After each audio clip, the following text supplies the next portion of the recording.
Los Angeles. Allez, toquez, maintenant on s'il vous plaît. Oh, papi, Kamwasi. Toquez. Kamwasi. Sors. Balobi chéri na malo bakasa mona boke. Bana bandal boke loko yo. Didier Banco de Los Angeles. Allez, toquez, maintenant on s'il vous plaît. Oh, papi, Kamwasi. Toquez. Kamwasi. Sors. Chéri na malo bakasa mona.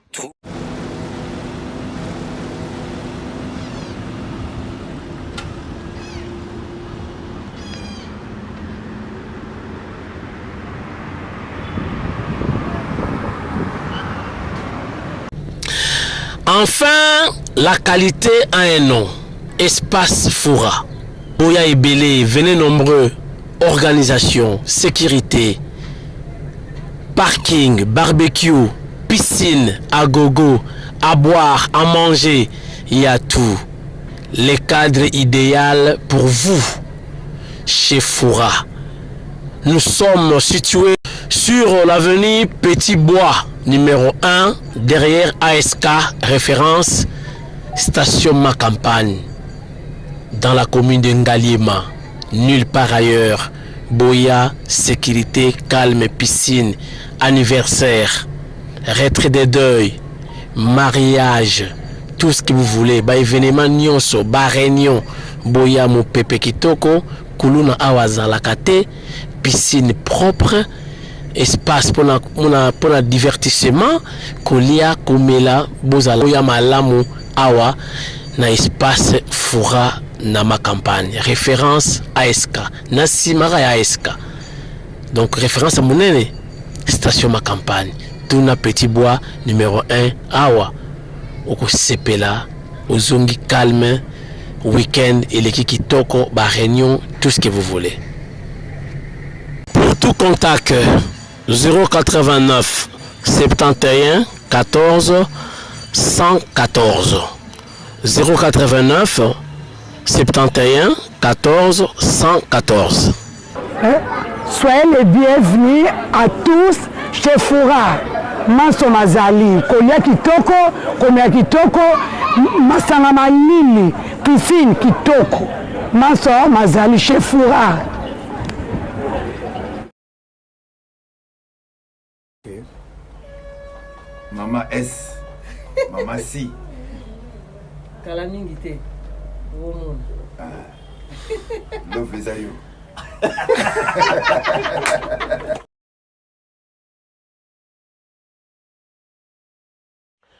Karibu, Boya Malamu na émission, ya lelo, émission ya Sika, ya PK News. Awa, izalaka makamu te, za restaurant te. Awa, izalaka nde actualité, information, to kabolaka, to partageaka, makamu ya mboka, to yeba, mboka eza kotambola ndenge nini. Boya Malamu, lelo to kobeta lisolo ya mokonzi ya mboka, son excellence Félix Antoine Tshisekedi Tshilombo comme d'habitude. Mokonzi ya mboka yambaki ba gouverneur nyonso bazali élu. Bazalaki accompagné na ministre de l'Intérieur Jacquemaine Chabani auprès du chef de l'État. Kuna basoulaki makanisi na bango ndenge nini bako représenter valablement son excellence Félix Antoine Tshisekedi Tshilombo na ba province esika wapi bazali élu et pas wapi bazawana pona ko bongisa bazali ba fachi en miniature pona ko représenter mokonzi ya mboka et puis ko sala o ezali intérêt général nde souci ya ba congolais tout. Bakendeki kutana mokonzi ya mboka pona représenter ba civilité na bango et pas na ye. Botala moningi zalaki en image. Nouvellement élus par leurs assemblées provinciales respectives et investis par ordonnance présidentielle, le gouverneur et vice-gouverneur des provinces sont venus présenter leur civilité au chef de l'État et obtenir de lui les orientations sur sa vision et son programme. Conduit par le vice-premier ministre et ministre de l'Intérieur, Jacquemaine Chabani, ces représentants du chef de l'État en province ont été suffisamment édifiés sur les défis qui les attendent. Par la voix de leur doyen et porte-parole Jacques Kiaboula Katoué, ils ont affirmé se mettre rapidement au travail. Oui, nous venons d'être reçus par le président de la République, chef de l'État, Félix-Antoine Tshisekedi. Comme vous le savez, nous sommes gouverneurs des provinces nouvellement élus et investis par ordonnance présidentielle, et c'est la première fois que nous venons le voir, premièrement pour présenter les civilités en tant que gouverneur de province, mais plus pour avoir des instructions en ce qui concerne sa vision, en ce qui concerne le programme qu'il a, et nous en tant que ses représentants en province, et donc il était important que nous puissions être fixés. Et les instructions ont été données claires. Le chef de l'État voudrait voir des gouverneurs qui répondent à sa vision et des chefs de l'État, plutôt des gouverneurs qui sont sur terrain et non dans des bureaux. Et donc nous allons appliquer cette instruction d'être proche de notre population afin de donner des solutions aux problèmes qui caractérisent notre société. Il s'y est de noter que seules 11 des 26 provinces ont été représentées à cette première réunion de prise de contact. Les autres attendent la fin du processus de leur investiture, comme le veut la Constitution congolaise. Tozalaki na kobanga makasi kokoma ya mokonzi mboka na Tchad. Tolobaki yango oui mokonzi osali mosala ya monene parce que tozana ba lien, tozana histoire Tchad na RDC, même à l'époque ya Maréchal Mobutu, Zaïre na Tchad. Tozalaki vraiment na ba contact makasi. Alors bazalaki na ba conflit politique na Tchad etikala kaka muke moto epela. Tchad, ils ont dit qu'il y a tonneau ya essence. Nul n'est prophète chez soi. Son Excellence Félix Antoine Tshisekedi Tshilombo ne azwaki ba conflit wana a sangisi bango, a tche bango na mesa, a teyi bango, a expliqué bango, a laksi bango ba danger. Ya kobimisa guerre na Tchad. Bayokaki lelo bake na transition grâce il y a son Excellence Félix Antoine Tshisekedi Tshilombo comme médiateur. Et sur ce, balobi non, vraiment c'est tellement exceptionnel. Yomoko yaka topesayo babenyango dignité des grands croix dans l'ordre du Tchad. Donc desika ba pesi mokonza mboka médaille, ba pesi diplôme na monde entier, balakisi ete aza vraiment papa atoni na boania pour être en Afrique. Ce qui déjà ma tension et matière la capacité pour la kozongisa yango. Ndeko moko akomelinga za na mikili ya poto aselinga audio. Alobi pourquoi président de sala biso boye? Tolinga ki ye mingi to komi ko baye na tunie pourquoi? Alobi comment guerre pas na ye moko ko kosili sango te. Alors aussi ça ba guerre eza na Tchad. Mbala moko apesinga makanisi. Il y a erreur moko salamaki na benga ngota bongo erreur na conflit ya bateke na bayaka. Boyebi ke mokonza mboka atindaka médiateur moko na kombo ya zombie. Médiateur wana akene aussi sa conflit bateke na bayaka. Et simbaki te hein? Pourquoi est-ce quitté? Médiateur en principe azalaka neutre. Et pourtant zombie aza musuku. Musuku na muyaka bazaloka ba cousin. Comment expliquer muyaka azala problème na bateke médiateur azala musuku et simbate? Alors, tant que bamoni musuku aye médiateur babia bayende pour exterminer biso. Yango bokai bateke balobi no président Fachi atindi mutu ako exterminer bateke. Et pourtant, zaki makati zaki ndengi wanati. Yango bozomona bakamona ti lelo ezosilate. Donc médiateur azalaka mutu a 4. Il fallait bâtir un Kassayen, un Équatorien, ou bien le Congo central peut coûter. Le Congo central peut na bayaka, là presque pembeni. Donc il fallait que Swahili, par exemple, un Swahili fond, Mubembe moko boye, aye ko pesa bango conseil, aye ko vandisa bango. Yango mo ina Tchad et Simbi parce que président auti musika, médiateur auti musika. Alors, ndeko wana nga sayeli nga audio, tolo bela siko na ba conflit na biso na Rwanda. Comment expliquer Fachi ala la médiateur ya bitumba o ezali Rwanda na RDC? Est-ce que Simba donc afin que l'obara pe faut qu'on kanisa. Il est impossible de faire la médiateur juger parti dans un conflit entre Rwanda et Nabiso. Abaki si boye na audio na yalobi Kagame ou banga bisote alobi aza prêt pour la guerre. Bon prêt à la guerre to banda to ya banda. Parce que nabitumba o bozomona ezaka na eloko moko ti lelo ezoloba mati. Au monde entier, l'un des pays a prononcé.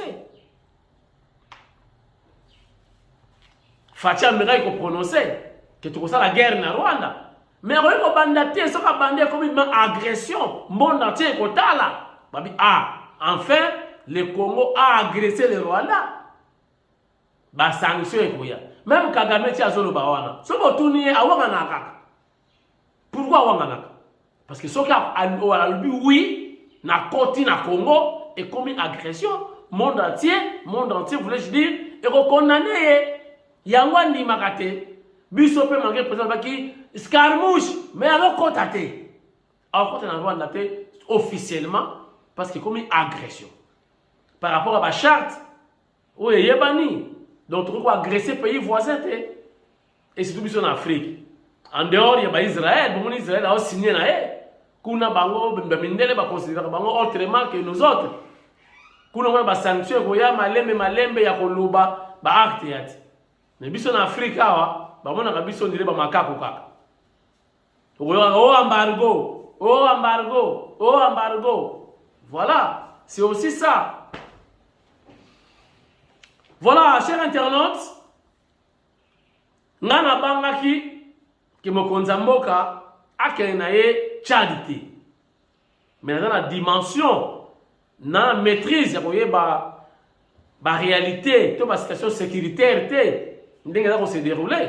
Et enfin, le chef de l'État a décidé d'atterrir. Donc il a atterri hier, na Tchad. Donc, Lélo, pas président tchadien, mais Lélo pour parler, échange entre les je crois Lélo, parce qu'il a dit voyage, il y a 24 heures. Donc, Lélo, quand le chef de l'État va quitter le Tchad pour regagner le pays. Voyage, il y a mois de juillet, le 2 juillet, na Braza. Bissot, le président, a Kendete, mais tu y évite, il y a des émotions, même au conseiller, on a assurance, une garantie sécuritaire, ou peut-être toi la maîtrise. Et voilà, le ministre de la moi si autre démissionné, Kaka, na Braza, où il y a des spéculations, ils ont trop, ils ont la montée parce que tout le monde est en dialogue. Bon, dans l'image, nous avons le président, lobby, Nacha. C'est à 18h45 précises que le médiateur et facilitateur, le président Félix Antoine Tshisekedi Tshilombo, atterrit à N'Djamena pour palper du doigt les fruits de sa médiation au processus de paix qu'il a mené avec brio. Une visite de 24 heures placée sous le signe de l'amitié, mais aussi du renforcement des liens entre les deux pays frères. À sa descente d'avion, le chef de l'État congolais a reçu les honneurs à travers un comité d'accueil constitué de plusieurs officiels tchadiens et congolais, avec à sa tête le premier ministre tchadien Alamaï Alima. Alors, elles sont mignonnes, ça va? C'était là. Ça va? La ministre, ça va? Alors madame, ça va? Ça va bien? Ça va. Ah, ça va?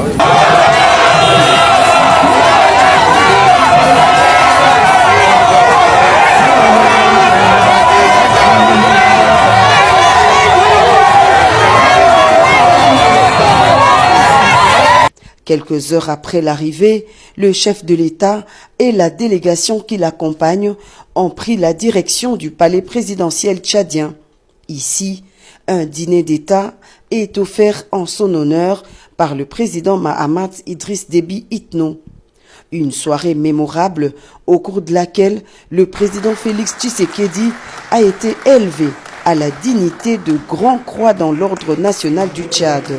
Cette décoration constitue le plus haut rang dans l'échelle de distinction honorifique des ordres nationaux du Tchad. Dans son discours, le président Déby a remercié son frère et homologue Félix Tshisekedi, dont l'action de médiateur au Tchad a prouvé qu'on peut trouver des solutions africaines aux problèmes africains. Notre transition était particulière. Elle a été menée dans des conditions exceptionnelles et rien n'était gagné d'avance. Dans un monde où les calculs et les enjeux géostratégiques s'entremêlent, il est rare de trouver des leaders imbus d'une sincérité et d'une humanité profonde. Le président Félix Tshisekedi a été l'un de ceux qui ont eu une compréhension lucide de la situation, avec pour seule intention d'aider le Tchad à se relever.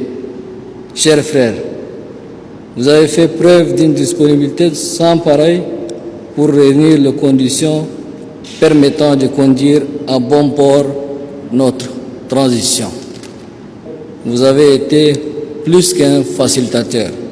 En effet, vous avez été l'âme et le cœur de ces pourparlers.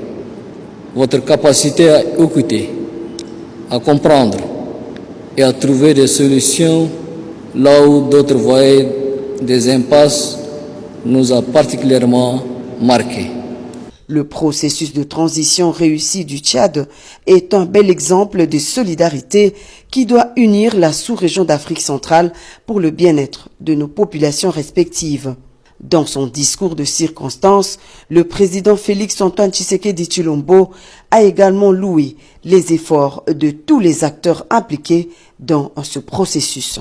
Cette marque de distinction dont je suis l'objet ce jour me rassure sur la volonté du vouloir vivre collectif des hommes et des femmes de ce pays, peu importe leur divergence d'opinion.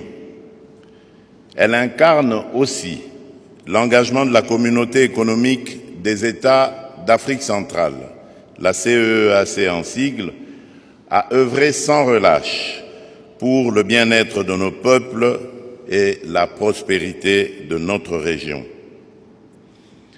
En acceptant cette décoration, je rends hommage à l'esprit de collaboration et de solidarité qui unit nos nations, ainsi qu'à la détermination de chacun de nous à bâtir un avenir meilleur pour notre continent. Le processus de transition en République du Tchad est un témoignage éloquent de cette solidarité africaine, d'un éveil africain que plus rien ne pourra arrêter. Ce mardi, les deux chefs d'État auront un entretien en tête-à-tête suivi d'une cérémonie de signature de plusieurs accords de coopération.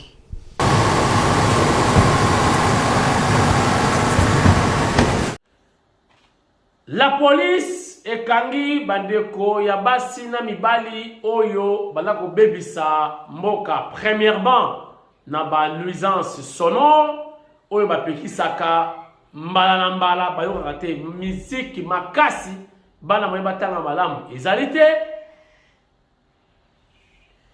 bana yango pe babafule babotoli mais omona après examen d'état wa ba impunité yango bango mo bakosala yango ataki to babafule eza te Mais quelque part, makele wana ça indispose babotoli babafle.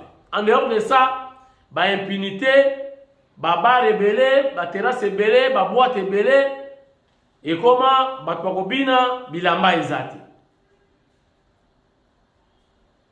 Balandela ki bango, ba récupérer bango, balakisi bango na population na ba proxénète.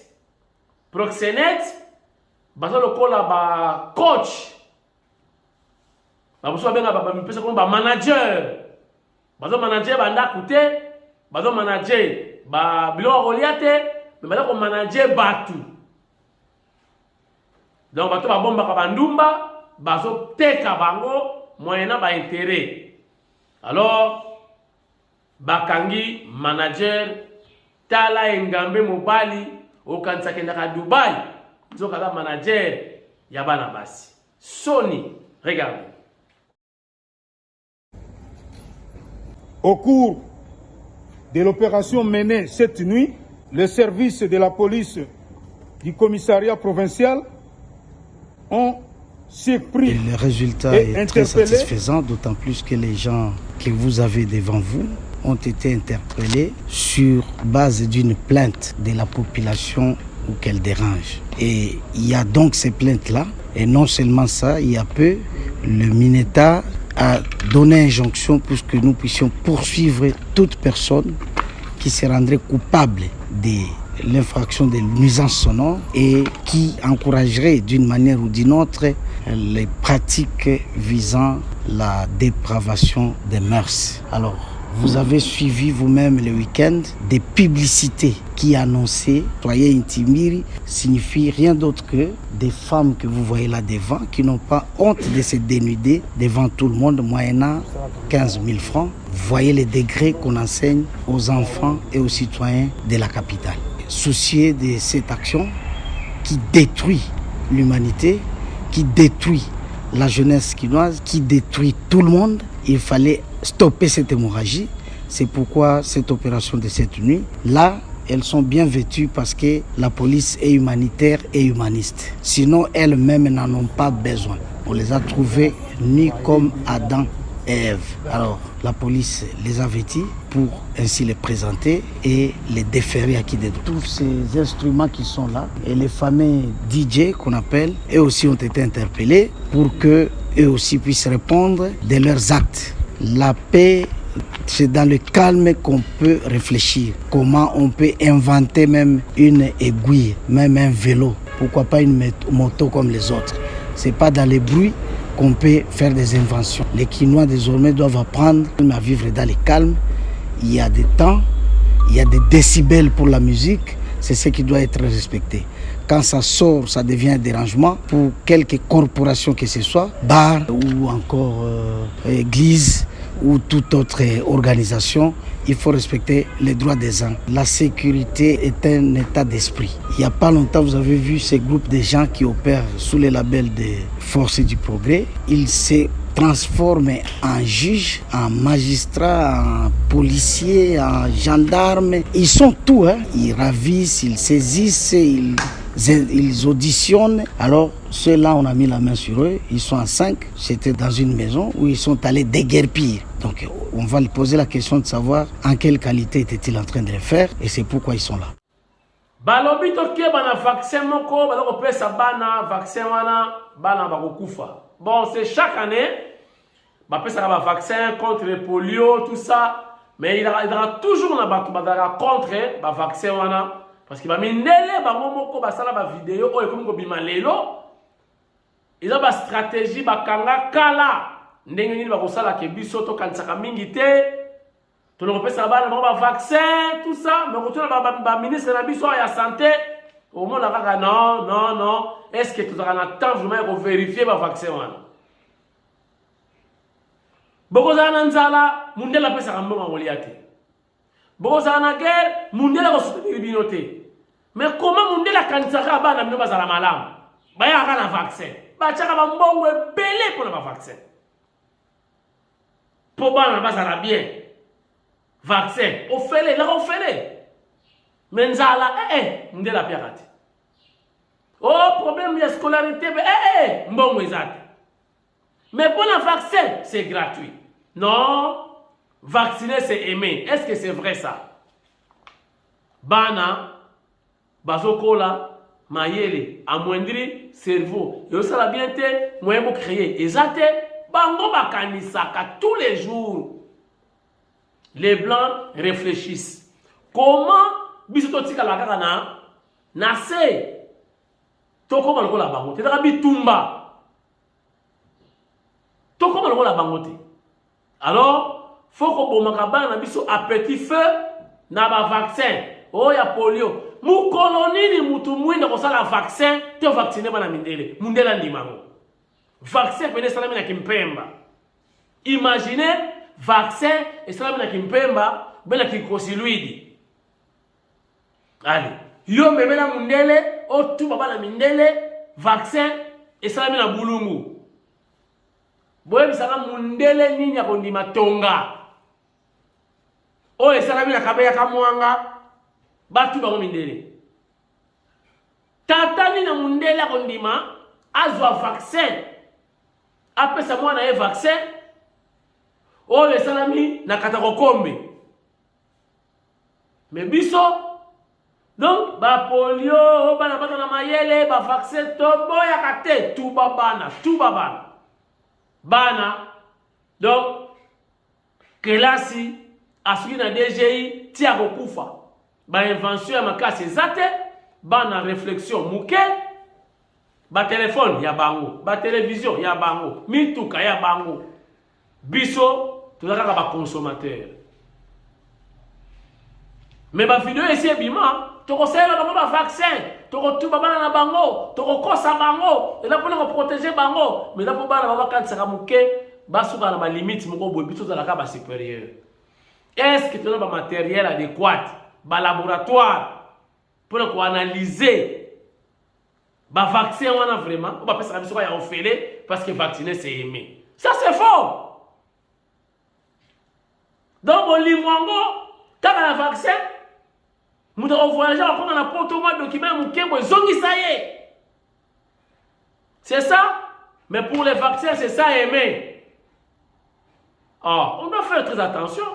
Vacciner, c'est aimer. Yo on a besoin de moutouana, mais on ligue pour exterminer bango. To vacciner bana bango. Pour moi, on a limité à aucun pas été. Oh. Ata Fachi, Adana Tchad, et Ratakate. Régine Kapinga na ville Ford. Wana et Ratakati na ville Ford. Ata Koure Kei. Ata bana bakesa l'examen d'état. Na ville Ford Olinga te libanga ekozala kaka. Nanto clôturete. Christine Mpinda toko sala kaka ndenge toyokanaki mama munganga. Kaka ndenge toyokanaki ndenge tokosala. Dengi Mayar Montana kaka dengi. Merci. Olobi le 30 juin okosala nyonso, ozofuta billet, ozofuta souhait, oya ko participer na mariage ya kamwasi. Dengi Mayar Montana. Maman Brigitte Mujinga Tozo Lukaye. Maman Brigitte Mujinga Ilunga Tozo Lukaye.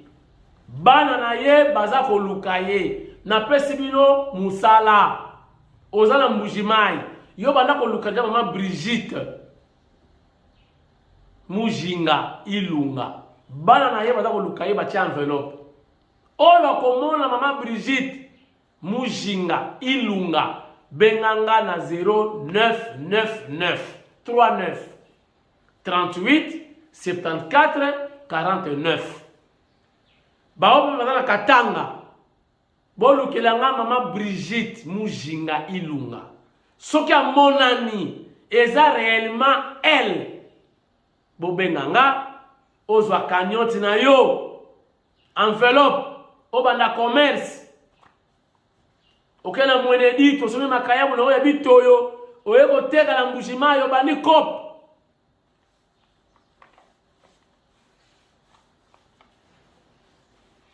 Taxi Junior, aux autres qui sont en Belgique, aux gens ont besoin de mutuka bien, on est confortable. Et tamusayo partout. Il y a des conditions bien. Yo moko, atana famille na yo. Obengingati. Taxi Junior qui toque au pele. Yewa.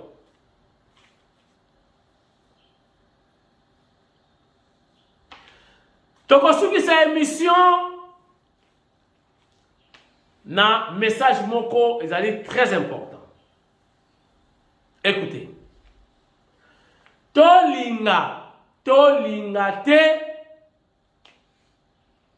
bapesaka bilan ya président de la République na ba réalisation. Bolinga te. N'est-ce pas, Bamabouti, ça va être à la tolo. Mabouti, ça va être côté. Ah, papa. Stade de martyr, yango banda tika tilelo. Ou toi, le kango, asali ko le kango, azat. Vrai ou faux? Pont Maréchal, na Congo central. Moutou asalango Mobutu. Olinga te. Boye bisanga poni l'équipe Pont Maréchal. RTNC. Boye bisanga radio nini national ya Sikabatonga et le RTNC. Ba Mobutu c'est dans la fière. Non, boye kotanga biloko nyonso awa. Ba robeta tolo. En principe faut balongola donc faut créer biloko et l'équipe biloko wana.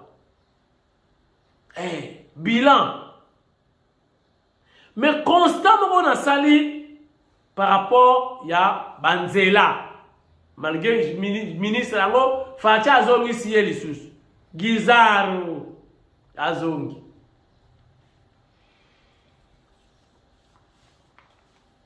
entretien service après vente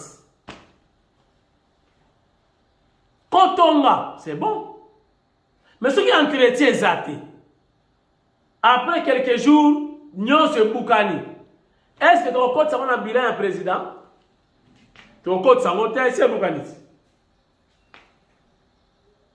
route nzolana eza œuvre eza na mo pousser mais eza œuvre et salisi batu kolongwa pompage pour que ne yipen ozinzela nzenga olo matabo et DGC Cité Baudouin Delvaux Pigeon okoma yipen mais au katikara na sima paf na c'est sorte de mouton yowana omoni pen na misu au tracé boye badiadingi au poussani kuna cité vert au keboye mitendi kasangulu go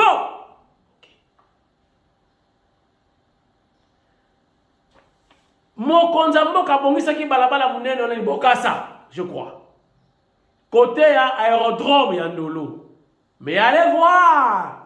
Est-ce que ton compte ça a bilan un président? Non. Et c'est Boukani. Et ça Moussala yaba bourgmestre. Oh, il faut pas travailler en collégialité. Non, pas gouverneur. Bah ça la cas suivi. Mon candidat Tongi d'accord. Mais est-ce que ça a entretenu? Oui ou non? Ce que ça a entretenu.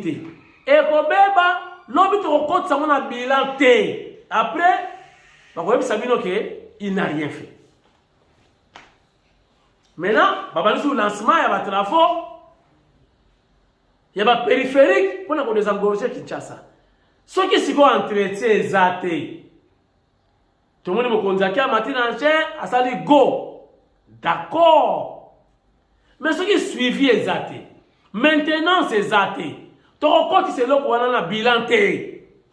Après, on va que mon compte ça rien. Faut suivre ça. Bilan comme mon compte ça va disparaître pour un manque qui a suivi. Ton bête ta machine a sali ma kamwe belé. Mais tout le monde a mouké mon ami parce que Moussoussou est limoué. pour la négligence.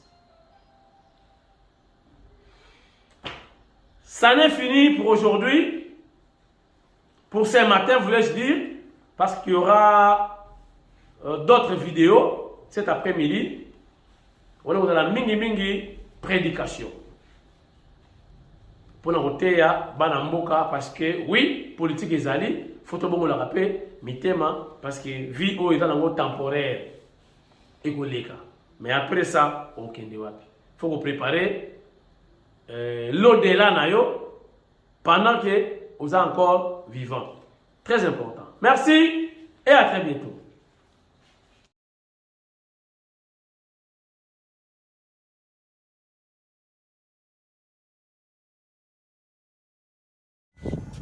Yangoyo, ils ont tout un confort. Ils ont 7 places. Bakiti na nyonso. Ils ont à part. Awa, tous en place, il y a beaucoup de makolo. Kati na yangoyo, confort ezali vraiment. O nyonso alinko voyager, mutu nyonso. O azoya na monde ba faire. Na kati ya Belgique. Aza le bienvenu. Na kati sa petit Hollande.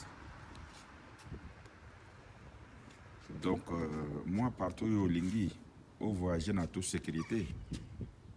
Toza pe na ba demande ya mariage sur Lingi. En Belgique. Donc voiture oyo. Eza marque moko rare et bimina no penzate na circulation. Abandi na cause la première ou deuxième ya kozana voiture oyo. Alors na senga bande nyonso oyo balingi ko voyager na bonne et due forme na taxi Junior de luxe voiture yangoyo. Alors merci quoi. Problème est até. Ciao.